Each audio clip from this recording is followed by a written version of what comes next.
funcionales a nivel alto, permitiendo que el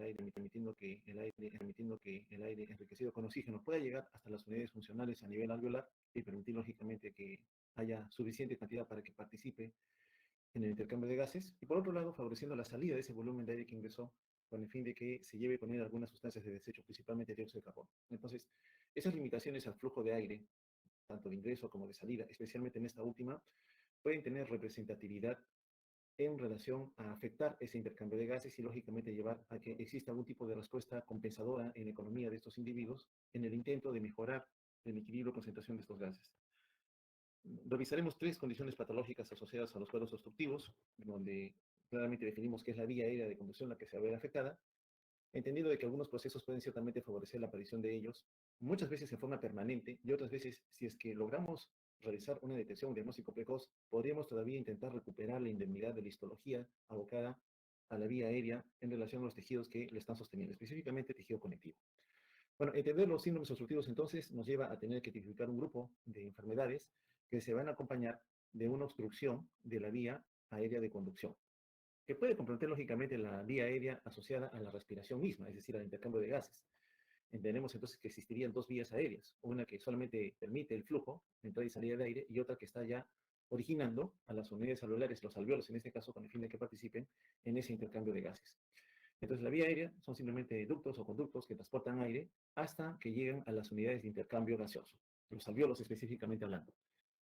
Tipificamos entonces 2 zonas, una vía aérea donde hay conducción de aire y otra que, gracias a la presencia de esos sacos alveolares, se llama también vía aérea respiratoria, en donde se da netamente la difusión de los gases, capturando oxígeno y eliminando dióxido de carbono. Esta vía aérea va a ser responsable de brindar una resistencia al flujo de aire, la cual no tiene tanta connotación elástica, aunque a nivel de los alvéolos mismos sí existe cierto grado de elasticidad. Recordemos que cada saco alveolar que va a recibir un volumen de aire que viene del medio ambiente se va a distender, vamos a colocar este lado, a recibir ese mayor volumen de aire. Por tanto, para que lo reciba tiene que tener cierta capacidad elástica. La vía aérea a través de la cual fluyó ese aire, o el volumen de aire en realidad, no tiene tanta propiedad elástica como la tiene el alvéolo mismo, pero para que estas propiedades elásticas se mantengan, necesita un tejido conectivo de sostén y, lógicamente, la indemnidad de los elementos celulares que forman parte de la pared alveolar. Importante saber que en esta zona asociada a la vía aérea de conducción, si bien es cierto, ya está asociada al nacimiento de los sacos alveolares, vamos a encontrar bronquiolos que tienen una cantidad de cartílago que puede todavía responder a un influjo local de factores físicos y de producción de algunos componentes humorales. Es decir, la respuesta inmunológica puede influir en relación a la liberación de ciertos mediadores en mantener un tono, es decir, un radio de mayor o menor diámetro en relación a la respuesta que se tenga a la liberación de estos mediadores, o quién sabe, al influjo que el sistema nervioso autónomo tenga sobre ellos, porque también aquí el sistema nervioso simpático y parasimpático tiene influencia y que puede ciertamente hacer que la vía aérea de conducción le sea favorable al flujo de aire o quién sabe también entorpecer ese flujo de aire. Una prueba harto conocida que se realiza en los pacientes con el fin de valorar si los volúmenes de aire que logra movilizar en un periodo de tiempo determinado van de la mano con lo que establecemos como normal o no, es la espirometría. La espirometría nos va a permitir valorar si el volumen de aire que logra llegar finalmente a las unidades funcionales es la correcta o no. Y en situación de estrés o de respuesta ante algún factor de injuria, muchas veces tenemos que aumentar el volumen de aire que ingresa a tener contacto con los alvéolos para ofertar mayor cantidad de oxígeno. ¿Sí? También existe una respuesta ante el estrés. Lógicamente son volúmenes de reserva que uno pueda tener para salvaguardar una mayor necesidad que en algún momento exista a nivel de la economía. Bueno, el aparato hoy en día ha mejorado mucho, ya no utilizamos este que está dibujado acá, pero que es solamente representativo para valorar los volúmenes de aire. Hoy en día tenemos un sistema de conexiones a través de mangueras, una boquilla que va a ser utilizada por el paciente, que se conectan directamente a una computadora. Donde la computadora, gracias a un software especial, va a permitir graficar lo mismo que este aparato, conocido como espirómetro, muy antiguo, nos permitía valorar en los pacientes en quienes queríamos valorar justamente si es que los volúmenes de aire eran los adecuados o no. Justamente para determinar en los ciclos respiratorios o ventilatorios, en realidad, que habitualmente nosotros realizamos, ¿no? En este momento todos estamos movilizando volumen de aire que permita mantener un equilibrio en la concentración de los gases. Entonces, ese volumen de aire, sin situación de estrés ni algo apremiante que nos diga tenemos que introducir un mayor volumen de aire, se conoce como volumen tidal. Este volumen tidal que nosotros movilizamos en forma normal, sin estrés, repito, más o menos representa 500 mililitros de volumen de aire. Es un valor ciertamente teórico que se calcula en relación al promedio de la población general, pero que no siempre en relación a nuestra talla, a nuestra raza, va a ser la misma. De ahí que ante varones o mujeres, talla alta, talla baja, latino versus americano, europeo, etcétera, etcétera, se tenga que hacer correspondencia de que si va con lo normal o no. Vale decir, un valor que para nosotros sería normal, entre comillas, quizás para un europeo sea un valor bajo. Entonces, hay variaciones que ciertamente hay que ir de la mano en la interpretación que se tenga en relación a la raza. Bueno, ese volumen de aire teórico, repito otra vez, que nosotros ponemos en situación de no estrés, se conoce como volumen tidal y más o menos corresponde a 500 mililitros de volumen de aire, en forma teórica, repito otra vez. Si a este individuo nosotros le pidiéramos, cualquiera de nosotros que introduzca ahora un mayor volumen de aire, porque sí tenemos esa capacidad, una vez que hemos exhalado un volumen de aire que hemos podido introducir en la vía aérea en algún momento, podemos introducir un volumen de aire importante en cantidad, que supera los 2000 mililitros, mucho más que el volumen tidal. Este volumen que nosotros introducimos ahora hacia los pulmones, al momento de iniciar la fase inspiratoria, se le conoce como volumen de reserva inspiratoria. Voy a escribirlo acá arriba para que se... Perdón.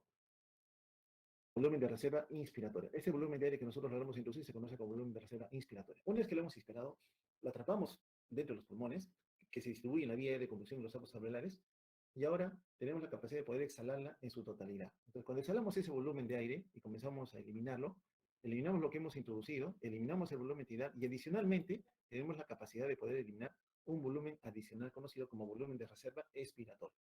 Si cualquiera de nosotros en este momento ya estableció el ciclo ventilatorio, inspiración-expiración, ya lo hemos terminado, usted puede todavía exhalar un volumen de aire adicional. A ese volumen de aire adicional se le llama volumen de reserva expiratoria. Cuando uno suma el volumen tidal, el volumen de reserva inspiratorio, el volumen de reserva expiratorio, a eso le llama capacidad vital. ¿Cuánto de volumen de aire, en forma voluntaria, y al máximo esfuerzo que nosotros podemos hacer, podemos introducir y eliminar de nuestros pulmones? Es la capacidad vital. Pero existe un volumen de aire que nosotros no podemos eliminar. Un volumen de aire que está todavía en buena cantidad posicionado a nivel alveolar. Se conoce como volumen residual. Y es un volumen de aire que estando atrapado en los alveolos, está en los alveolos, está allí justamente, participa en evitar que el alveolo colapse. Porque la tendencia natural del alveolo a ser elástico es a colapsar, a desinflarse, en otras palabras. Cuestión que para nosotros sería muy perjudicial. El alveolo tiene, gracias a la presencia de ese volumen de aire, rico en nitrógeno sobre todo, y también a la presencia del surfactante, un diámetro más o menos constante que facilita que cuando nosotros iniciamos un siguiente ciclo ventilatorio, inspiración en este caso, sea más fácil introducir un volumen de aire. Es como que tuviéramos un globo de carnaval, por ejemplo, que es difícil inflarlo al inicio, sí, es como que estuviéramos inflando un alveolo colapsado. Luego de que hemos inflado algo ese globo de carnaval, notamos que el globo es algo más complaciente, se deja inflar. Entonces, tenerlo algo inflado facilita que los volúmenes de aire puedan ciertamente ser introducidos con mayor facilidad. Y por retracción elástica simplemente se elimina ese volumen de aire. Entonces, es un volumen de densidad que está atrapado que nosotros no eliminamos. Si nosotros tuviéramos la oportunidad de poder medir todos los volúmenes, tidal, reserva respiratorio y este volumen residual, a eso le vamos a llamar capacidad pulmonar total. ¿Cuánto de volumen de aire, al final de cuentas, un individuo puede obtener luego de inspirar la mayor cantidad de aire posible? Y si es que tuviera la posibilidad de eliminarlo en su totalidad. Cuestión que, repito, no es posible porque ese volumen residual se queda todavía formando parte del volumen contenido a nivel de los alveolos. Bien, entonces esa espirometría, esos valores que básicamente uno logra registrar, pueden también ser evaluados y traspolados a curvas de trabajo respiratorio en relación al volumen de aire que finalmente ingresa a nuestros pulmones. Una de estas evaluaciones son las curvas flujo-volumen. Cuando uno habla de flujo, habla de un volumen, puede ser líquido o aire, que fluye a través de un conducto. Lecho vascular, en el caso del flujo de sangre, ¿no? En el caso de la vía respiratoria, lógicamente va a ser un volumen de aire. Pues ese volumen de aire tiene que ingresar. Entonces, la mitad inferior, en donde hemos visto una curva celeste que se ha desplegado, se refiere a la inspiración. Un volumen de aire que nosotros introducimos a los pulmones.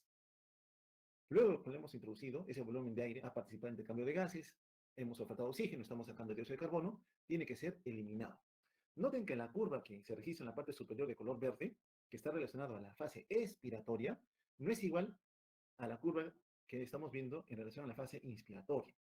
Significa, por tanto, de que existiría algún tipo de equilibrio con el tejido circundante a las unidades alveolares que le van a facilitar eliminar un volumen de aire en menor tiempo en relación a lo que ocurría con la fase inspiratoria. Como que le cuesta introducir un volumen de aire, luego se hace complaciente y fácilmente ingresa. Aquí eliminamos rápidamente una buena cantidad de aire en corto tiempo y luego finalmente se va eliminando, ¿no? Eso mediado por la retracción elástica. Entonces, esta curva flujo-volumen, nosotros la vemos mucho en espirometría. Cuando hacemos la prueba, nos manda, la computadora registra una curva teórica en relación a un paciente, entre comillas, normal, que es lo que debería este individuo de 1,70 m, de 50 años de edad, de raza mestiza, latino, cuánto debió ser su curva. Nos mandan esa gráfica, ¿no? Teórica. Y con los resultados de la prueba que el paciente ha hecho, nos dicen cuánto ha hecho el paciente, cuánto debió ser y cuánto ha hecho el paciente. Lo ideal está que ambas curvas, la teórica y la que hizo el paciente, sean muy similares. Pero cuando no guarda similitud y al contrario, hay evidencia de un registro normal, ya para nosotros nos llama la atención. O cuando los volúmenes de aire que debíamos movilizar, volumen tidal, volumen de reserva respiratoria, inspiratoria, capacidad vital forzada, por ejemplo, también hay un teórico, un predicho, lo que la máquina dice que ese paciente debe hacer.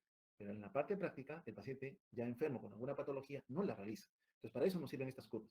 Esta curva también la vamos a ver mucho en el soporte ventilatorio artificial que le damos a los pacientes, ¿no? El ventilador mecánico también nos registra curvas que nos ayudan a tomar decisiones. ¿Estamos haciendo bien o no? ¿Cómo ofertar un determinado volumen de aire a una presión determinada? Pero eso ya corresponde a la parte clínica. Simplemente saber aquí que cuando uno evalúa la espirometría, a nivel de la computadora se van a registrar algunas curvas. Una de estas es la curva flujo-volumen. Bueno, característica que encontramos acá, un volumen de aire, una cantidad de aire que se va a movilizar en la unidad de tiempo. ¿Cuántos litros de aire movilizamos en la unidad de tiempo? ¿No? En este caso, medido en segundos.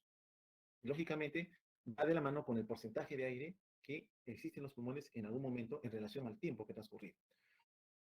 Aquí está una curva que hace un paciente, que está en rojo, es la del paciente. Entonces digo, este paciente ha hecho esta curva, ¿será normal o será normal? Bueno, veamos qué nos dice la máquina, ¿no? La computadora. En la computadora nos registra esta curva de color amarillo. Esto es lo que debió ser el paciente y lo que está en color algo lila es lo que el paciente ha realizado. Entonces uno dice, no, pues esta es una curva diferente, no es lo normal. Esta curva relaciona el volumen versus el tiempo. Es decir, un paciente que ha inspirado un volumen de aire en forma voluntaria, se le pide que inspire la mayor cantidad de aire posible, todos inspiramos la mayor cantidad de volumen de aire posible y se le dice, ahora exhala. Y se le hace exhalar en un periodo más o menos de 6 segundos, mínimo, 6 segundos tiene que exhalar. Todo el aire que introdujo voluntariamente a su máxima capacidad, la tiene ahora que eliminar.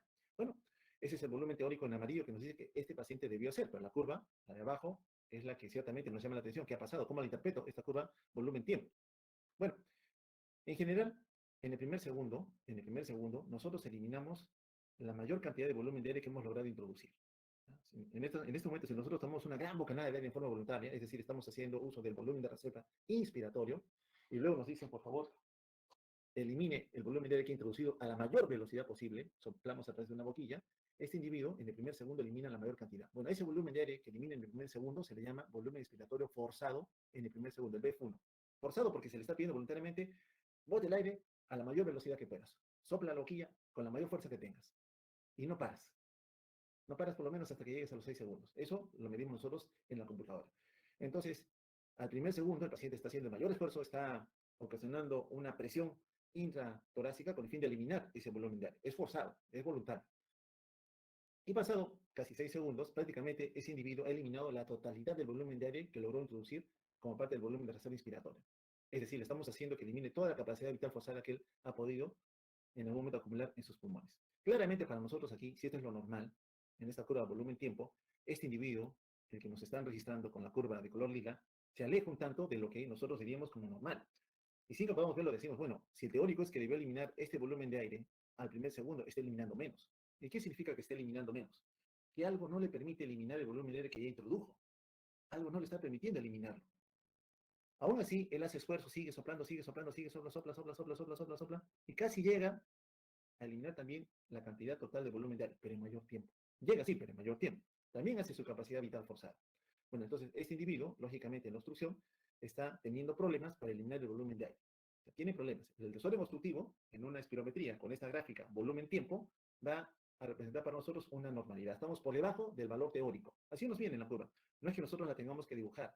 El espirómetro, ya registrado en la computadora, nos va a dar las dos curvas. Simplemente nosotros viendo la curva ya sabemos que ha habido problemas. Lo que nos interesa es calcular los valores. Entonces, en la obstrucción, el volumen expiratorio forzado al primer segundo es menor que el teórico, que el que un individuo normal sin patología de vía aérea debió realizar en algún momento.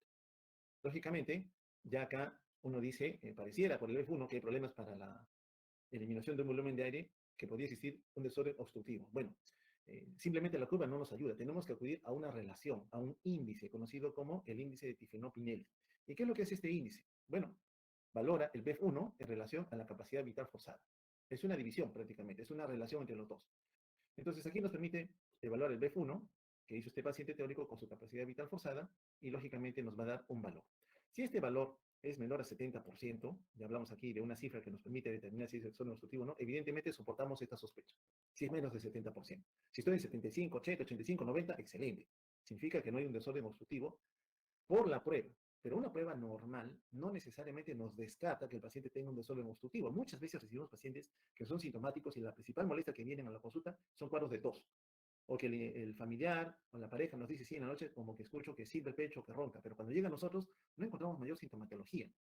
Entonces, en teoría uno dice, bueno, ¿esa vía aérea estará bien o no? Y a veces ese grupo de individuos tenemos que hacerles pruebas de estimulación. En algún momento en farmacología veíamos cómo manipulando la respuesta parasimpática, aquí haciendo una acotación y un paréntesis, el simpático dilata bronquios.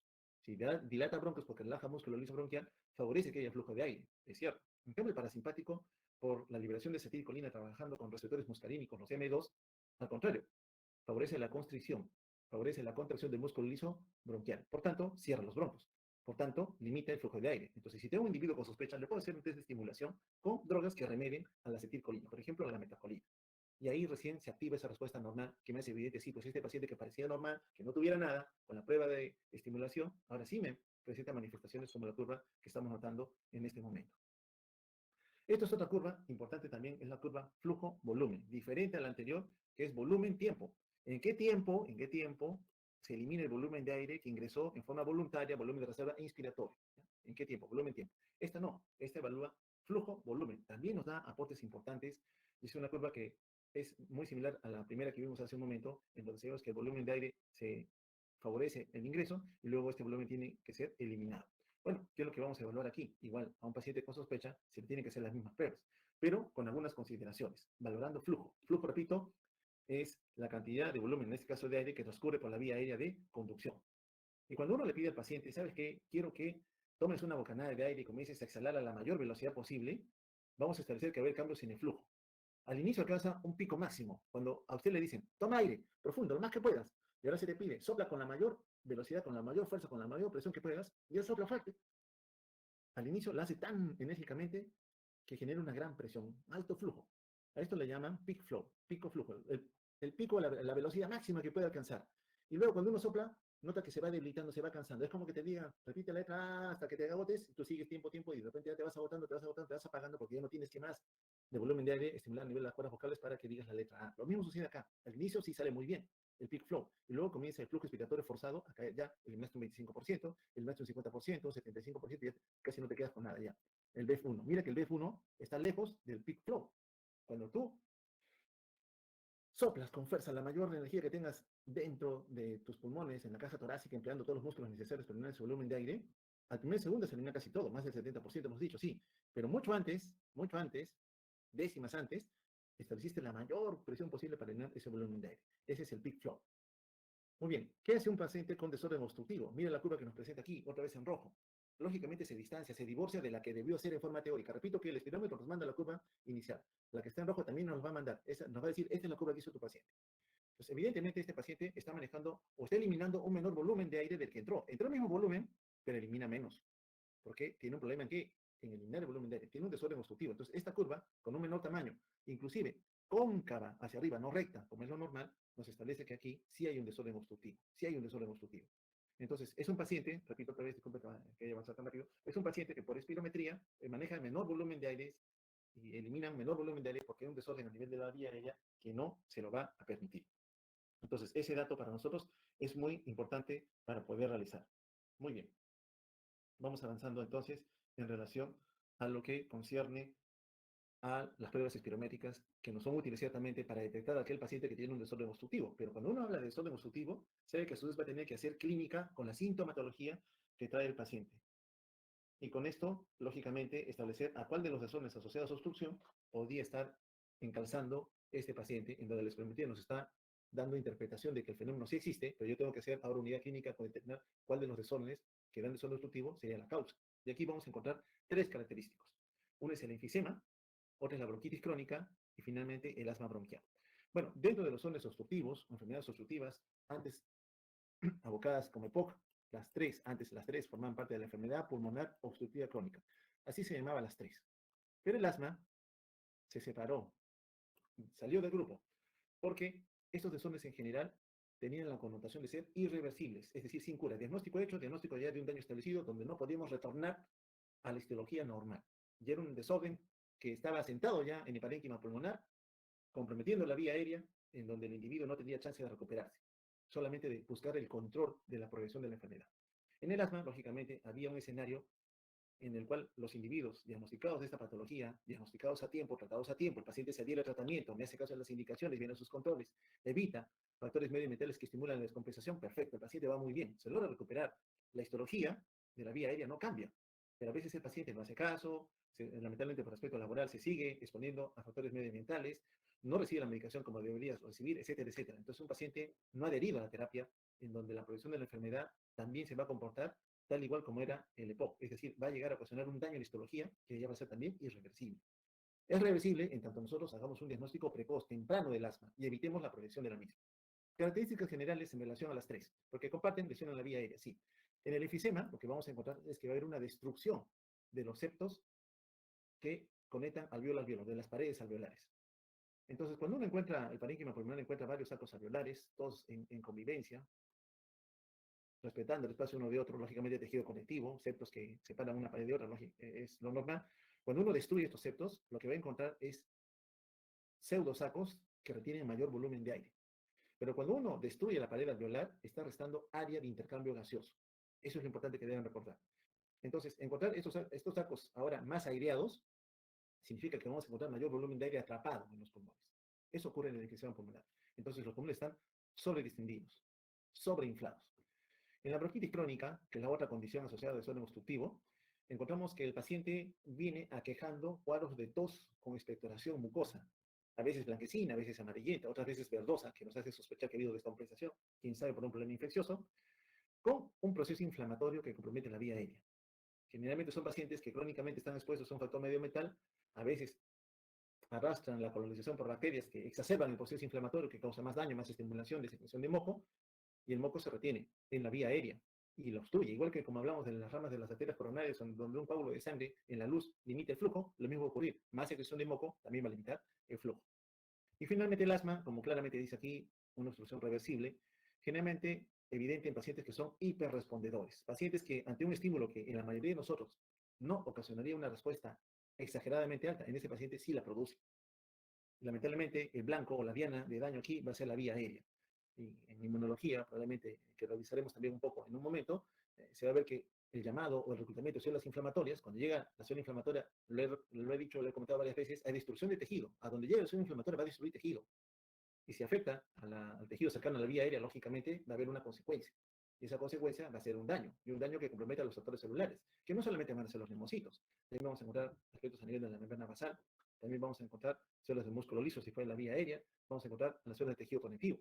Entonces es importante entender que esta enfermedad va a arrastrar un conglomerado de otros factores celulares que también van a ser parte de la patología. Entonces, en los desórdenes obstructivos lo que clásicamente encontramos es que va a darse una resistencia al flujo aéreo, sobre todo en la fase expiratoria. Y esta resistencia se da por tres mecanismos. Por una afección dentro de la luz de la vía aérea de conducción, en la pared de la vía aérea de conducción o en el tejido circundante. Tejido conectivo, otra vez, sí señor, tejido conectivo que se daña puede comprender también el diámetro de la luz. Aquí, por ejemplo, una vía aérea cuya pared en el lado izquierdo podemos decir que es normal, ¿no? Pero que está comenzando a secretar una mayor cantidad de moco. La luz entonces de la vía aérea se ve reducida porque aquí hay moco acumulado. Entonces, una reducción en el diámetro limita el flujo. Entonces, un menor diámetro de la vía aérea va a ir asociada a limitación del flujo más turbulento. Entonces, lógicamente acá van a haber problemas para poder eliminar un volumen de aire y se va a registrar una espirometría tal cual vimos al inicio de la presentación.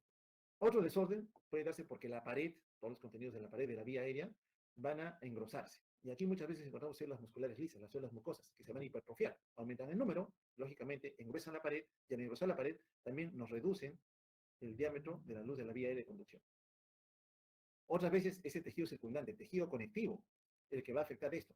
Recuerden en el enfisema, ¿no? Mayor volumen de aire atrapado, porque ahora son mega alveolos, entre comillas, mega alveolos, más aire comprime la vía aérea. Entonces, esa compresión extrínseca también limita el flujo.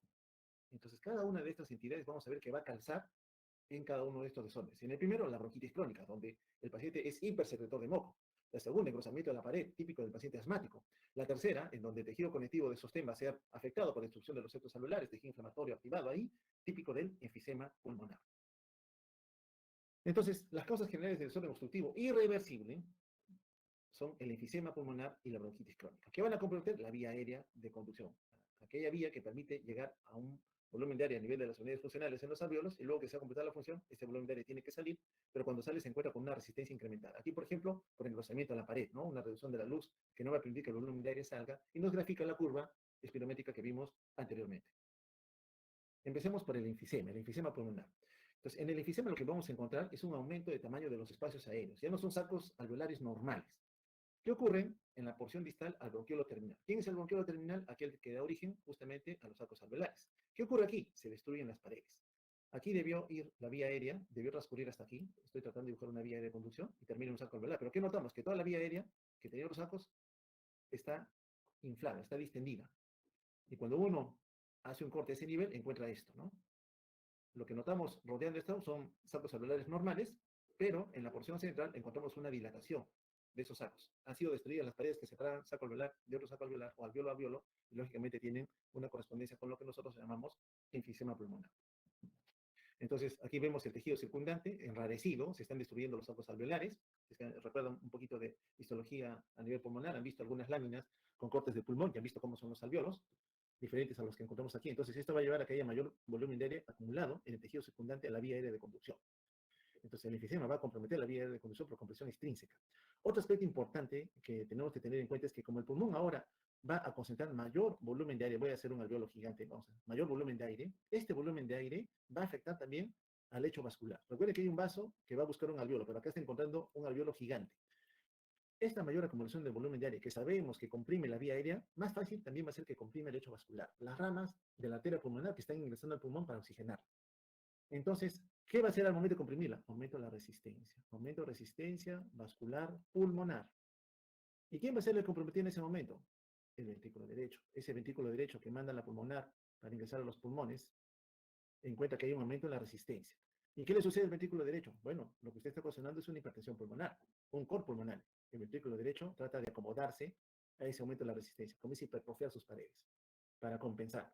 En el tiempo, quién sabe, no le dé, y luego comienzan a aparecer otras manifestaciones propias del cor pulmonar que revisaremos en otro elemento. Pero básicamente saber que el daño no solamente va a darse a nivel pulmonar, sino que en algún momento también puede comprometer al corazón del lado derecho. Esta es nuestra vía de conducción, ya sabemos la tráquea, bronco principal derecho, izquierdo y sus ramificaciones correspondientes. Aquí viene la división referida ya a lo que es la vía aérea de conducción, solamente cartílago. Vía aérea de conducción no tiene sacos alveolares. Sabemos que ni bien se ocurre la bifurcación de la tráquea, bronco principal derecho izquierdo, se sigue ramificando, y eso da origen a las divisiones bronquiales, hasta la división 16, hasta la división 16 se conoce como vía aérea de conducción. Son bronquiolos que no participan en la respiración. Cuando hablamos de respiración, estamos hablando de intercambio gaseoso, la respiración externa. Entonces, intercambio de gases. No se da porque hasta esa división no existe ningún saco alveolar unida al bronquiolo de conducción. Muy bien, luego de la división 16, vamos a dejar acá, luego de la división 16, aquí, de la 17 hasta la 23, que es la última, ya se conoce como zona respiratoria. ¿Por qué? Porque estos bronquiolos ahora van a estar asociados al nacimiento de sacos alveolares. Y desde el momento que usted ve sacos alveolares, sabe que ese alveolo va a participar en el intercambio de gases. Entonces, hay un volumen de aire que ingresa buscando los alveolos, pero hay un volumen de aire que se queda en la vía de conducción, que no participa en intercambio gaseoso. Si regresamos un poquito a nuestro volumen tidal, que nos decíamos, su volumen tidal promedio es de 500 mililitros, ese es un valor teórico, repito, porque para la talla, el seso, la raza, son valores diferentes, nos dicen que hay un volumen de aire que se queda atrapado acá. Se conoce como volumen de espacio muerto. Son más o menos 150 mililitros. En realidad son 2 mililitros por kilogramo de peso. Y el resto, los 350, se encuentran acá, ¿no? 350 mililitros que sí están participando en el intercambio de gases. Estos son ya las unidades funcionales, son sacos alveolares, todos son sacos alveolares. Aquí en un corte histológico, en microfotografía electrónica en este caso. Aquí los alveolos, importante reconocer los alveolos. ¿Y quién de ellos? Estos son septos alveolares, estos son los septos, las paredes. Justamente estas paredes son las que van a verse afectadas en el enfisema pulmonar. Sabemos que acoplado al saco alveolar está el lecho vascular. Ya lo hemos visto, lo comenté hace un instante, que también se van a ver afectados en el escenario del enfisema. Aquí está una vía aérea de conducción, ¿no? Sistema de conducción, un bronquiolo, no respiratorio si no hay alveolos, y respiratorio si es que de él nacen sacos alveolares. Pero así se ve la vía aérea de conducción. Acá está el lecho vascular, estos son eritrocitos, entra por capilares, esperando encontrar qué cosa, unidades funcionales, alveolo, que permita capturar el oxígeno y llevarlo hacia el eritrocito. Aquí está un corte histológico, aquí está en la parte superior, vamos a poner mejor puntero, Esto de acá es un bronquiolo respiratorio. ¿Por qué le llama respiratorio? Porque está dando origen a sacos alveolares. Bien, y lo que está aquí son sacos alveolares, tejido conectivo, con los septos correspondientes. Así se debe ver en un corte histológico. Ya sabemos lo de las divisiones. Es importante saber que conforme se va ramificando disminuye el diámetro. Cuando disminuye el diámetro, la resistencia también aumenta. Entonces, cualquier proceso que afecte esta vía aérea de conducción en su última porción, donde el diámetro es menor, lógicamente, por engrosamiento de la pared, por acumulación de moco, por compresión extrínseca, va a afectar la salida del volumen de aire que logró ingresar. Entonces, ¿qué es lo que encontramos en el enfisema pulmonar? Regresando otra vez a esta condición patológica. Que los septos alveolares se han destruido, se ha perdido la pared del alveolo. Lógicamente, con la destrucción del septo, y recuerde usted, voy a regresar un poquito a esta gráfica donde vemos, este es un septo alveolar. Pues en el septo alveolar hay un capilar que tiene eritrocitos que están esperando relacionarse con el alveolo. Sí, lo vimos hace un instante. Bueno, en el enfisema esos septos alveolares que tienen capilares cargados de eritrocitos también son destruidos, también se destruyen. Entonces, afectamos su unidad funcional, alveolo no funcional, y encima no hay vaso sanguíneo que busque, lógicamente, relacionarse con él para oxigenar la sangre, vamos a afectar en definitiva, perdón, vamos a afectar en definitiva la respuesta que podríamos tener nosotros para garantizar que el equilibrio de gases se complete en forma adecuada. Los tipos de daño, anatomopatológicamente hablando, son dos: centroacinar y el panacinar. Centroacinar, si el bloqueo respiratorio, como vimos en una diapo también, era el afectado, o panacinar si eran todos los alveolos. Entonces aquí vemos un escenario de normalidad, un bloqueo respiratorio, y acá da origen o nacimiento a los alveolos, a los alveolares. ¿Y qué ocurre en el enfisema? En el centroacinar, el nacimiento del bloqueo respiratorio, este que está señalado acá, es afectado. Ahí se están destruyendo los septos. Y en el panacinar, justamente la porción donde nacen todos estos alveolos, todos los septos se han destruido y dan origen a una estructura hiperaireada, que es la que va a comprimir también al lecho vascular que intente tener relación con él. Y así lo vemos, ¿no? Como uno a veces compra el algodón de azúcar, más o menos así le debe remediar el enfisema, así se ve, ¿no? Así está el pulmón de estas personas, con un gran daño en el tejido conectivo, producto de la destrucción alveolar que se vaya a dar. Aquí vemos un daño centroacinar a la izquierda y otro panacinar a la derecha, ¿no? Esos huecos que uno ve no son normales. Yo en la vida, directamente haciendo corte voy a ver así los alveolos, no se ven porque son microscópicos, pequeño tamaño. Pero un individuo afectado de enfisema pulmonar, si uno hace la autopsia y extrae el pulmón, va a notar estos cambios a la vista de todos nosotros. Bien, ¿por qué se produce? ¿Qué induce la aparición de este daño a nivel de las paredes, de los alveolos, de los septos? Bueno, hay factores claramente relacionados a ellas, medioambientales, y otros inherentes al individuo. A veces nosotros tenemos la predisposición para presentar algunas enfermedades. Muchas veces esta predisposición solamente está esperando que algún gatillador ambiental, algún factor medioambiental, se relacione con mi predisposición y gatille una respuesta normal. Propio de las enfermedades autoinmunes, ¿no? Muchos, quién sabe, tenemos la predisposición ya genética para reaccionar de mala manera, estamos tranquilos, pero en algún momento algún factor medioambiental tuvo contacto con nosotros y a nivel celular gatilló la activación de esa predisposición. En el escenario general, el fumar o el contacto con un medio que está cargado de partículas aéreas ya producto del fuego, por ejemplo, de haber quemado productos orgánicos, como ocurre en nuestra población que trabaja en los campos de cultivo, en las chacras que rodean aquí cerca de Popayán, Calana, Calientes, por ejemplo, continuamente uno ve que están quemando, quemando, viven allí, inhalan esos humos. Bueno, esos factores se comportan como un daño medioambiental. Localmente, lo que nosotros más vemos son personas que están fumando, ¿no? Y el hábito de fumar, lógicamente, también va a ocasionar un daño, que lo vamos a ver a continuación. A eso se suma la predisposición genética que algunos individuos tienen. Esta suma de un factor medioambiental con una predisposición genética ocasiona estrés oxidativo. Y cuando hablamos de estrés oxidativo, hablamos de radicales libres. Cuando hablamos de radicales libres, estamos hablando de moléculas que se producen en algún momento en mayor cuantía, que dañan membranas, y dañan membranas de la célula y también membranas a nivel de organelas. Favorecen, por tanto, la aparición de apoptosis y envejecimiento precoz. No contentas con esto, también reclutan células inflamatorias, llaman a más células inflamatorias, porque lógicamente muchos de los componentes del tabaco son alergénicos por excelencia, entre comillas, más hablemos de inmunogénicos que alergénicos, entonces al ser inmunogénicos son reconocidos como algo extraño. Por tanto, el sistema inmune se activa y ha reclutado a intentar controlar el ingreso de esta sustancia que en forma voluntaria muchos de nosotros en algún momento hemos introducido en los pulmones. Bueno, llegan las células inflamatorias, liberan sus mediadores correspondientes, los cuales, repito otra vez, causan daño en el tejido. Muchos de estos productos son enzimas destructoras de tejido conectivo, proteasas. Entonces, son enzimas de degradación, de destrucción de la matriz extracelular, la cual tiene otros componentes más, ácido hialurónico, colágeno, por ejemplo, laminina, fibronectina, etcétera, etcétera. Todas ellas van a ser destruidas y son parte del tejido de sostén, son parte del mantenimiento de la arquitectura alveolar que normalmente existe a nivel de nuestros pulmones. Entonces, se favorece un predominio de enzimas destructoras, proteasas, sobre aquellas que bloquean a las proteasas. Una de ellas, que nosotros tenemos, se conoce como alfa-1 antitripsina. es una proteína que controla la producción de esas proteínas destructoras de tejido conectivo. Pero hay una población menor, felizmente, muy infrecuente en nuestro medio, que tiene deficiencia de alfa-1 antitripsina. Y como tiene deficiencia, cualquier factor que estimule inflamación, me dio una neumonía, por ejemplo, pongamos un ejemplo simple, mucha inflamación, como no tiene esta enzima de control, ocasiona mayor estrago, mayor daño en ese grupo de pacientes. Al final, la conclusión, la suma de cada uno de ellos, va a ser que a nivel de la pared alveolar va a ocurrir la destrucción. Entonces aquí vemos cómo ingresa el tabaco, diferentes partículas, porque hay muchos componentes asociados al tabaco, solamente el hábito de fumar nos va a ocasionar un daño. Sabemos que a nivel de los alveolos tenemos células inflamatorias, tenemos a los macrófagos alveolares, ¿no? Que engullen las partículas que nosotros hemos inhalado. Y estas partículas activan al macrófago, y el macrófago, lógicamente activado, se comporta también como una célula presentadora de antígenos. Interactúa con sus células vecinas, que son los nemocitos, comienza a reclutar, porque libera algunas citoquinas, que son algunas alarminas también, que comienzan a llamar a los polimorfos nucleares circulares. Son quimioquinas generalmente, ¿no? Son quimioquinas, son proteínas que produce el macrófago, y el polimorfo nuclear que estaba circulando, él no era residente del alveolo, él no vive en el alveolo que vive en el macrófago, este polimorfo nuclear tiene receptores para las quimioquinas.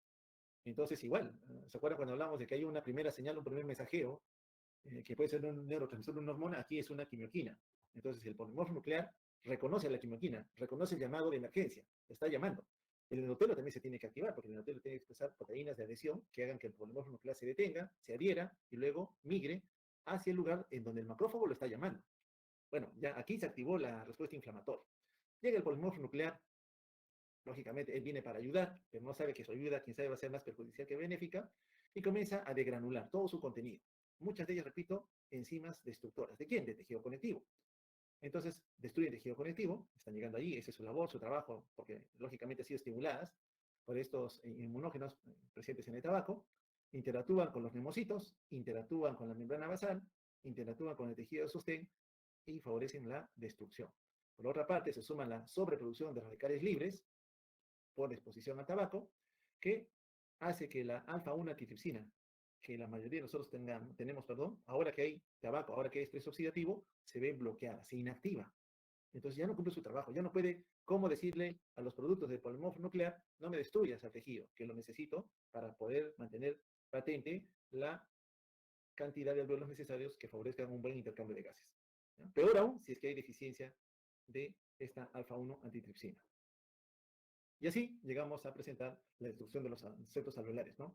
En un patrón centroacinar y en uno más avanzado, panacinar. Lógicamente, en el panacinar son megalveolos, pero no son pues alveolos funcionales como los que uno quería encontrar, porque al no tener septos, tampoco hay capilares, ¿no? No hay capilares que se relacionen, como estos de acá, para poder coger el oxígeno y eliminar el dióxido de carbono. Aquí mucho mejor demostrado, notamos a la izquierda un corte histológico de un pulmón normal. Y a la derecha, un pulmón de un paciente enfisematoso, ¿no? ¿Cómo está enrarecido? Más aire. Se está quedando, en otras palabras, con mayor volumen de aire retenido. ¿Y eso cómo le llamamos? Volumen residual. El paciente enfisematoso, al tener mayor volumen de aire atrapado, que no va a poder salir porque el aire que está acá comprime la vía aérea de conducción, no puede salir el aire, se queda atrapado, mayor volumen residual. Ya lógicamente acá, en un pulmón con daño centrolobular, miren cómo progresa, huecos en el pulmón. Es evidente que este paciente está afectado de un enfisema a nivel pulmonar. Aquí peor todavía, en el panacinar, cómo se ha destruido la mayor cantidad de pulmón, porque, repito otra vez, uno cuando está en pulmón no va a ver esto, no estoy en la capacidad de poder visualizar los arcos alveolares, ¿no? Y finalmente llegamos a este daño mayor enrarecimiento. Lógicamente, estos pacientes en algún momento, si tengo menos unidades funcionales, menos capacidad de oxigenar la sangre, peor, menos capacidad de eliminar dióxido de carbono. Y la hipoxemia local ocasiona también a nivel derecho vascular pulmonar vasoconstricción. Encima que está comprimido el vaso, ahora con la vasoconstricción, el pobre ventrículo derecho tiene que hacer más esfuerzo todavía para vencer una resistencia incrementada. No olvidar la repercusión que el enfisema pulmonar puede tener a nivel de nuestro corazón. Y acá, el enfisema, mucho más daño cerca de la pleura, lógicamente, gran destrucción de las paredes de los setos alveolares, ¿no? Bastante destrucción. Un pulmón normal versus un pulmón enfisematoso. Claramente determinada la destrucción de estos setos alveolares. Muy bien. Ahora hablemos algo de la bronquitis crónica. Aquel escenario donde también la vía aérea de conducción se ve comprometida, pero no tanto porque el tejido circundante sea el que le está afectando, sino es el interior, la luz de la vía aérea de conducción la que se ha visto comprometida. El escenario común son pacientes que vienen aquejando cuadros de tos húmeda, es decir, mueven secreciones, productiva, expectoran significa, Y el criterio clínico para nosotros establece que por lo menos hayan estado así 3 meses consecutivos por 2 años seguidos. Es decir, son pacientes que por lo menos en los 2 últimos años, por lo menos 3 meses en cada año, han estado sintomáticos. Entonces, cuando cumple ese criterio clínico, nosotros decimos que este paciente muy probablemente tenga una bronquitis crónica. ¿Y a qué se debe? ¿Qué es lo que ocurre en este escenario? Bueno, en la vía aérea de conducción, ya incluso llegando a los bronquiolos respiratorios, existe excesiva producción de moco, que no solamente va a comprometer a las células productoras de moco, vamos a ver que también las células vecinas van a verse afectadas. Aquí simplemente para recordar, es de la vía aérea, bronquiolo todavía vía aérea de conducción, el músculo liso, miren cómo se dilatan y cómo se constriñe. Ahí están los cilios funcionales, que tienen una capa de moco añadida que facilita, lógicamente, coger partículas extrañas y poder eliminarlas. Bueno, en la bronquitis crónica, estos cilios se van a enrarecer. La cantidad de moco que le permite la facilidad de poder eliminar sustancias de desecho se va a perder. Y el tejido circundante ya a nivel de la membrana basal también va a ser afectado. Entonces, la característica anatomopatológica que se ve en estos pacientes con bronquitis crónica es la presencia de una hipertrofia de las glándulas productoras de moco. Eso es lo que va a ocurrir. Entonces, lo que vamos a encontrar aquí es que la cantidad de moco va a ser la que va a dominar el escenario, ¿no? Afectando toda la luz se va a ver comprometida, hipersecreción de moco. Es un estímulo mayor, lo que vemos aquí. Esta producción de moco entonces se va a vertir, se va a vaciar hacia la luz de la vía aérea de conducción. Algunas veces, como dije, no solamente se comprometen estas células de la mucosa respiratoria, también va a haber un compromiso a nivel de la submucosa. ¿Con quiénes? Justamente con aquellas células inflamatorias que ya reconocíamos, pero que están en otro lugar, sino que por alguna condición han sido reclutadas, han sido llamadas a también favorecer una mayor estimulación de mayor secreción de moco. Ahora, toda célula que es estimulada, que es agredida, busca algún mecanismo de defensa. Aquí vemos un epitelio poliestratificado, ¿cierto? Hacia la izquierda, que es lo que normalmente tenemos la mayoría de nosotros. Pero a la derecha vemos que se ha modificado. Son células con un componente diferente en su distribución y en su morfología al que consideramos como normal. Ya son células metaplásicas. Es decir, ante la injuria cambia también su histología, lo cual lógicamente va a hacer que pierdan. ¿Qué están perdiendo aquí? Noten los cilios, que son protectores. Están presentes en el lado izquierdo, pero aquí claramente se han enrarecido. Significa, por tanto, que cualquier partícula conteniendo, ¿no?, algún agente patógeno tiene mayor facilidad de llegar a este lugar anatómico e inducir la aparición de infecciones. ¿Por qué infecciones? Porque el moco es caldo de cultivo, el moco es alimento para las bacterias. Por tanto, muy frecuentemente estos pacientes que están más o menos estables se descompensan cuando algún patógeno ha accedido a este lugar de la vía aérea de conducción. ¿Cuáles son las manifestaciones que en general entonces encontramos en un paciente con EPOC? Ya sabemos parte de la fisiopatología, los aspectos patológicos propios ya de daño a nivel septal, parénquima y de la vía aérea de conducción en uno y otro escenario, pero ¿con qué manifestaciones viene? Bueno, podemos encontrar un pulmón, si lo comparamos, hiperaireado, ¿no? Hacia la derecha sobre todo, vamos a ver la diferencia, en celeste casi siempre está el pulmón. Miren, este pulmón, normalmente se grafica el pulmón derecho, versus el que está aquí. Voy a resaltar lo más significativo para que quede grabado en su memoria. Este es mi diafragma que estoy dibujando, convexo hacia arriba, ¿cierto? Este de acá, en cambio, está aplanado. ¿Y por qué está aplanado? Porque tiene tanto aire ese pulmón atrapado, mayor volumen de aire, que aplana al diafragma. Lo torna perezoso. Anatómicamente, ese diafragma ya no va a ser un esfuerzo cuando, supongamos, este paciente tenga una mayor demanda de que tiene que ventilar más rápido. Ya no que respira 20 por minuto, quiero que respira 24, 26, 30 por minuto. No le va a dar, porque ese diafragma ya es disfuncional. No puede generar mayor presión negativa producto de su contracción para introducir mayor volumen de aire. Entonces, en situación de estrés, muchas veces estos pacientes rápidamente se descompensan. Su reserva fisiológica por edad está venida menos. Encima con el enfisema, mucho menos todavía, porque no van a poder garantizarnos que exista un volumen de aire renovado, nuevo, rico en oxígeno, para lógicamente oxigenar adecuadamente la sangre. Una tomografía. En la tomografía el parénquima pulmonar se ve como el que están viendo aquí, de este color algo oscuro. Los puntos blancos y algunas líneas blancas que ven allí son lecho vascular, son vasos sanguíneos, ¿ya? Nada más. Miren lo que ven acá en el caso del enfisema, vamos a ver un poquito aquí, lo que vimos en un corte anatomopatológico, ¿no? Algo de parénquima normal todavía enrarecido acá, destruido, pero aquí cerca de la pared mucha mayor destrucción, ¿no? En el lado derecho. En el lado izquierdo, prácticamente más del 80% diría yo, miren, está también destruido. Entonces, esa es una señal de un enfisema pulmonar. ¿Y cómo es la mecánica ventilatoria? ¿Cómo está en estos pacientes con bronquitis crónica? Vamos a ver un poquito.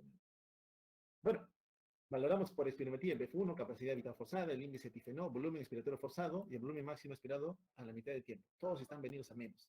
Menos B, menos capacidad vital forzada, menos índice de tifenó, menos flujo expiratorio forzado en la unidad de tiempo. Todos están venidos a menos. Lo hemos visto en las curvas, todos están mal. Y la mecánica benetton en relación a la capacidad pulmonar total, volumen residual funcional, volumen residual, usted me está hablando cuánto volumen de aire tiene atrapado. Bueno, ya hemos visto, ¿no? ¿Cómo están? Elevados, ¿no? Porque hay mayor volumen de aire en los pulmones, que no puede salir. Está atrapado, entonces capacidad pulmonar total incrementada. Volumen residual funcional incrementado. Volumen residual en general incrementado también. Y la circulación pulmonar, bueno, ya lo detallamos, ¿no? Por este compromiso que ocurre acá a nivel de estos alveolos que lamentablemente han sido afectados, aumenta la presión en el circuito pulmonar. Por tanto, el corazón derecho va a ser afectado porque encuentra una mayor resistencia que tiene que vencer para que el flujo se mantenga. Y la presión de dióxido de carbono, comúnmente en estos pacientes, son retenedores de CO2, porque CO2 no puede llegar a una zona de intercambio que ciertamente ha sido destruida, entonces nos quedamos con CO2 remanente. Son pacientes por excelencia hipercárnicos, ¿no? Y se adaptan a esa hipercarnia.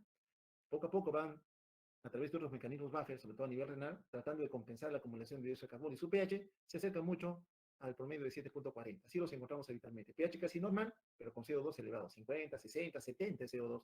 Uno se preocupa cuando ve esos valores, pero inmediatamente tiene que hacer integridad viendo cómo está el pH.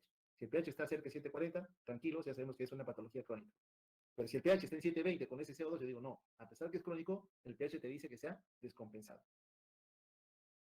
Algunas palabras de asma bronquial en relación al tercer proceso que fue separado del EPOC, porque justamente el asma, en especial en las etapas tempranas de la misma, todavía puede tener una buena respuesta. O sea, tiene cierto criterio de reversibilidad. Esta es una vía aérea, si uno la ve directamente se preocupa y dice esto no es lo normal, porque esta vía aérea claramente no me grafica nada de luz, no hay luz, hay moco, típico de la bronquitis crónica. Hay engrosamiento de la pared, también típico de la bronquitis crónica. Y veo en morado varios puntitos morados, ¿no? Ya, antes de los morados, miren esta capa de músculo liso, súper hipertrofiado también, mayor cantidad de células musculares lisas. Los puntitos morados son células inflamatorias que están siendo reclutadas hacia la vía aérea. Cuando cambia la histología de un tejido, de un órgano en particular, a eso nosotros le llamamos remodelado. Remodelado. ¿Ya? Hemos visto en corazón, lo vamos a reforzar cuando hagamos fisiopatología cardíaca, que remodelado hace referencia a un cambio en los actores. Y generalmente uno de los actores nuevos que se mete aquí es el fibroblasto.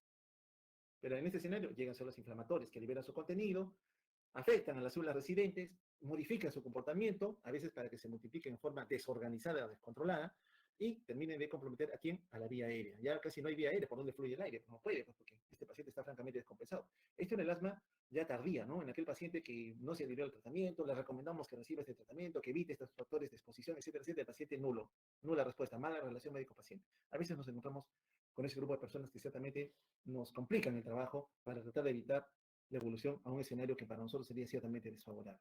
Bien, vamos a ver parte de algunos procesos asociados a asma bronquial en relación a una hiperrespuesta. Un paréntesis aquí, el asma bronquial tiene varios escenarios patológicos que llevan a su presentación. Aquí vamos a hablar de uno de los más frecuentes, pero no es el único. Bueno, aquí se hace referencia a algo, a un fenómeno de sensibilización. Nosotros siempre estamos en contacto con diferentes sustancias ajenas a nuestra economía, las cuales pueden ingresar y ciertamente mi sistema inmune se encarga de eliminarla, sale fuera. Bueno, ¿qué ocurre aquí? Cuando ingresa una sustancia extraña, muchas de ellas tienen una parte que es muy, de decirlo de alguna manera, estimuladora del sistema inmune. ¿Ya? Puede activar una respuesta inmunológica con producción de una inmunidad ciertamente más específica. A eso la llamamos alergeno. Bueno, este alergeno, como cualquier sustancia extraña, es reconocida por una célula inflamatoria, que en este caso se conoce como célula presentadora de antígenos, ¿no? Que es una de las células residentes que están en toda la economía. Simplemente están esperando interactuar con algún componente. Las células presentadoras de antígenos, unas son las células dendríticas, otras son los macrófagos y el tercero son los linfocitos B. No lo olvides, son tres células presentadoras de antígenos que nosotros tenemos. Macrófago, célula dendrítica, quien sabe la más característica, y los linfocitos B. Imaginemos que es una célula dendrítica, ¿no? O un macrófago que por ahí a nivel alveolar cogió algún componente alergénico, ¿no? Entonces, inmediatamente cambia su comportamiento a presentar parte de este alergeno como una sustancia que la identifica, que va a hacer que el sistema inmune diga, ¿sabes qué? Esta sustancia, este patógeno que ha ingresado, tiene esta particularidad, que solamente la tiene. Pues inmediatamente esta célula dendrítica lo que hace en forma general es meterse con los linfáticos y llegar a un componente ganglionar, donde residen muchos linfocitos. Bueno, vamos a eliminar esto, simplemente saber que la célula presentadora de antígenos, esta de acá, acá nos dicen que es un macrófago alveolar, perfecto, encuentra a un linfocito T. Por inmunología sabemos que los linfocitos T, luego de maturar a nivel del timo, todavía no salen a la circulación porque tienen que generar tolerancia, es decir, oye, linfocito T, tú tienes que saber que yo tengo células propias a las cuales no tienes que atacar, tú solamente te tienes que especializar en reconocer algún componente que es ajeno a nosotros, con el cual tú tienes que interactuar, reconocerlo y buscar su destrucción o eliminación de la economía. Bueno, esos linfocitos T ya están predestinados a reconocer a un componente alergénico. Hay varios linfocitos T que reconocen diferentes alergénicos, ¿no? Y él busca siempre dónde estará, como en la vida sentimental nos ocurre, ¿no? ¿Dónde estará mi media naranja? ¿Quién será mi media naranja? ¿Será él? ¿Será otro? Comienzas a buscar, pero ninguno calza, ninguno es. Parece que no lo tengo. Y si no lo tienes, bueno, terminas tu vida, mueres, te vas. Lo mismo ocurre con el linfocito T. Si no encuentra a su determinante antigénico con el cual interactuar, se muere. Pero la médula sigue, perdón, a nivel de la médula sí, se comienzan a liberar también algunos otros linfocitos que tengan el mismo potencial. Y siguen buscando, hasta que en un momento un macrófago le presentó a su pareja ideal. Se la presenta, y este linfocito T, conocido como TH0, cambia su comportamiento. Algo a nivel nuclear activa la liberación de algunas citoquinas que inducen la maduración hacia una variante. Acá vamos a ver que va a cambiar su comportamiento hacia una estirpe o variante TH2. Cuando un linfocito T virgen reconoce a su determinante antigénico, puede transformarse en otros linfocitos hijos que tienen diferente comportamiento. El comportamiento puede ser para aumentar la inflamación o para restablecer una respuesta controlada, medida, sopesada, etcétera, etcétera. O para actuar con otros componentes celulares más. A eso le llamamos variantes, ¿ya? Los más reconocidos son las variantes TH1, TH2, pero vamos a ver que existen otros linfocitos T, lo van a ver en inmuno. Aquí simplemente me interesa saber que en el paciente hipersensible, expuesto a un alergeno cualquiera, se ha estimulado el linfocito T virgen, por eso es TH0, y este ha cambiado su comportamiento a una variante TH2. ¿Qué significa que este linfocito T cambie su comportamiento a una respuesta TH2? Que va a comenzar a producir citoquinas que tienen alto poder inflamatorio. Una respuesta TH2 es netamente inflamatoria. Es como un CIRS, hiperinflamación, síndrome inflamatorio de respuesta sistémica. Y como toda hiperrespuesta con gran cantidad de citoquinas, que están mencionadas aquí, 3, 4, 5, 6, 9, 10, 13, factor estimulante de colonias de granulocitos, es decir, en la médula va a decir, médula comienza a liberarme más granulocito. ¿Por qué le interesará el granulocito? Dirá uno, bueno, sigamos, ¿qué le ocurre a este TH2? Este TH2 no trabaja solo. Busca linfocito B, que es su compañero, y gracias a estas citoquinas induce que este linfocito B se convierta en una célula plasmática. Y una célula plasmática para ustedes es una fábrica de anticuerpos, de inmunoglobulinas.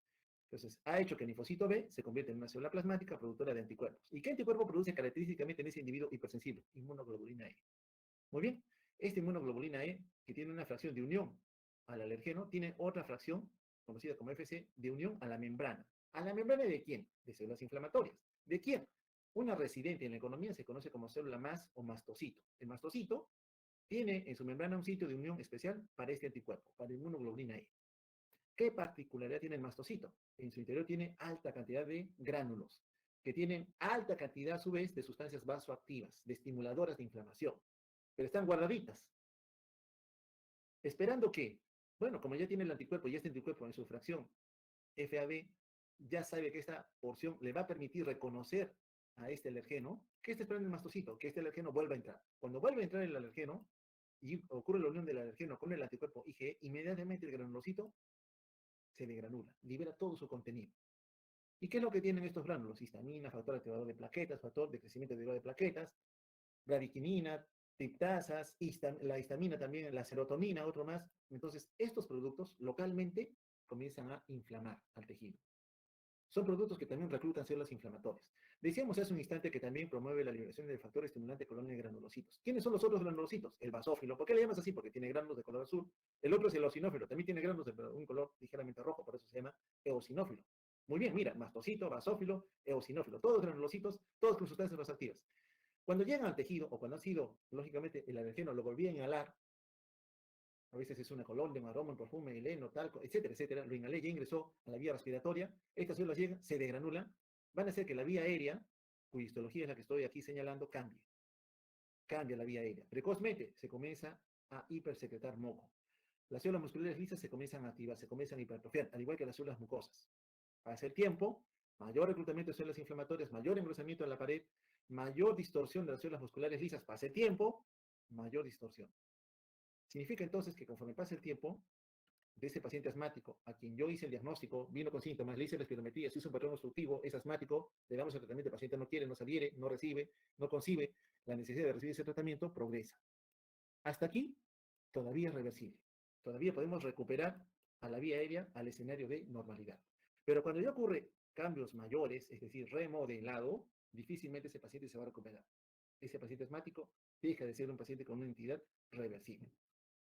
Entonces, en resumidas cuentas, un alergeno interactuando con mi sistema de defensa, aquí por ejemplo, una célula presentadora de antígenos, que puede ser una célula dendrítica, macrófago, linfocito B, estimula a un linfocito T virgen, un CD4. Y el CD4 puede cambiar a la variante TH2, acá voy a mencionar a la TH1. La TH2, ya hemos visto, es proinflamatoria, CIRS, inflamación, destrucción. Distorsiona toda la arquitectura histológica de la vía aérea de conducción. ¿Qué hace el TH1? Si hubiera sido un TH1, porque esa es la otra predisposición. A veces uno tiene la predisposición. Yo ya nací, mi respuesta es TH2, ya estoy enfermo, estoy mal. Cualquier estímulo va a hacer que yo gatille TH2. La mayoría, ¿qué hacen? TH1. ¿Y qué es el TH1? Bueno, el TH1 tiene también sus citoquinas, interferón gamma, interleuquina 2, factor necrosis tumoral alfa. Tiene baja repercusión en reclutar células inflamatorias. Las recluta sí, pero para que dé una respuesta medida, controlada. Por acá yo dije esto es como un CIRS, por acá esto es como un CARS. Síndrome de respuesta antiinflamatorio compensador. Eso probablemente lo vieron cuando hablaron de fisiopatología de infección. No es un CARS, sino simplemente es una respuesta inflamatoria controlada, medida a lo que se necesita. Entonces es muy importante valorar qué tipo de respuesta tienes para saber cómo te vas a comportar, ¿no? Un TH2 en este escenario, lógicamente para nosotros, se comporta como un escenario perjudicial, porque comienza a reclutar más células inflamatorias que ocasionan mayor daño, mira, broncoconstricción, edema vasogénico, hipersecreción de moco, inflamación crónica, remodelado. Lo que no quería ocurre en este momento. Y ya llegamos tarde, porque ya todas esas respuestas se han dado y se han asentado en esa arquitectura histológica. Entonces, ese predominio TH2 sobre TH1 conlleva hipertrofia de células mucosas, distorsión e hipertrofia de las células musculares lisas, alteración a nivel endotelial, que favorecen el reclutamiento y llegada de más células inflamatorias. Miren lo que ocurre en células musculares. Todas estas células musculares lisas, todas hipertrofiadas. Y todas estas células productoras de moco, también hipertrofiadas. Entonces, este reclutamiento anormal, que ya se dio en un individuo predispuesto con TH2, conlleva la aparición de un daño en la vía aérea de conducción. ¿Ya? Esta vía aérea en donde también se reclutan más células inflamatorias, ya vimos ya la interacción entre la célula endotelial y la célula inflamatoria, ella vive en el vaso, simplemente alguien lo llamó, una quimoquina que se liberó, la reconoció y migra al tejido en donde lamentablemente va a producir mayor daño. Mayor daño. Con la interacción lógicamente amplificada de la respuesta específica, en donde se han producido los anticuerpos que ya comenté anteriormente y que nos van a llevar a este escenario catastrófico que es el remodelado cardíaco. ¿Ok? Entonces, esto ciertamente no nos conviene. Nos conviene que el paciente precozmente sea diagnosticado y evite la producción a un daño que lo agrupe ya dentro de los EPOC en donde la respuesta no va a ser tan favorecedora para nosotros. Ya a manera de resumen, en relación a los signos obstructivos, son tres: enfisema, bronquitis crónica y asma. El asma se divorcia porque es reversible siempre y cuando la diagnosticamos precozmente. Las otras no, ya dejan daño. En el enfisema, destrucción de ciertos alveolares, en la bronquitis crónica, hipersecreción de moco. Este es el escenario de un paciente enfisematoso. Así nos viene, con textura delgada, rubicundo. Como hay poco oxígeno, ¿qué hace el organismo? Bueno, me falta oxígeno, transporte. Inmediatamente el riñoncito, a través de un factor que se conoce como factor estimulante por hipoxia tipo 1, genera mayor liberación de eritropoyetina. Es decir, la poca cantidad de oxígeno que se oferta al riñón aumenta la producción de un factor inducible por hipoxia tipo 1, que a su vez promueve que la eritropoyetina se comience a producir en mayor cantidad. Entonces va a haber mayor cantidad de glóbulos rojos. Estos pacientes nos hacen eritrocitosis, comúnmente conocida como poliglobulia, ¿no? Así es como nos vienen estos pacientes con textura delgada, ¿no? Mira, adelgazado, prácticamente desnutrido. Y este es el típico paciente con bronquitis crónica, ¿no? Cianótico, hipersecretor de moco, todos la mayor parte del tiempo, dedos en palillo de tambor, cianóticos por la poca cantidad de oxígeno que también vayan a tener estos pacientes. Así es el fenotipo, ¿no? Llegan finalmente en algún momento a tener necesidad de oxígeno casi en forma permanente. La repercusión del pulmón efisematoso, ya sabemos que el ventrículo derecho, producto de la acumulación normal de aire atrapado ya porque no hay forma de eliminarlo en forma adecuada, compromete la función de boca. Hacen falla cardíaca derecha, lo que vieron insuficiencia cardíaca, les preguntaba siempre, hacia abajo, edema en miembros inferiores, crecimiento del hígado de hepatomegalia, presencia de ascitis, ingurgitación yugular. Todo lo típico que vemos en falla cardíaca derecha va a estar presente aquí. Lógicamente el escenario histológico aquí va a cambiar bastante, ¿no? Miren, el daño que se ocurre se parece mucho al asma, ¿no? Pero aquí, ¿qué notamos? Mayor cantidad de glándulas productoras de moco. Eso es lo característico en bronquitis crónica. Y que lógicamente ante el escenario de un proceso inflamatorio asociado muchas veces a infección, se descompensa mucho más. Pulmón de un paciente enfisematoso, claramente destruido, ya lo vimos anteriormente. El efecto que el tabaco tiene, promoviendo proceso inflamatorio local y también reclutando células inflamatorias para que ocasione más daño, es evidente. Entonces, dejar de fumar, la primera medida indicar a ese grupo de pacientes. Si no quieres que te pase, lógicamente tienes que dejar de fumar. Ya sabemos el esfuerzo que le cuesta a los diafragmas. En realidad, un solo diafragma, hay diafragma derecho e izquierdo, genera presión negativa para introducir mayor volumen de aire. Le cuesta trabajo. Le cuesta eliminar el volumen de aire, le cuesta también introducirlo cuando haya algún estrés que haga que nuestro aparato respiratorio tenga que trabajar en relación a la demanda incrementada. Bueno, hasta aquí llegamos en relación a los síntomas obstructivos.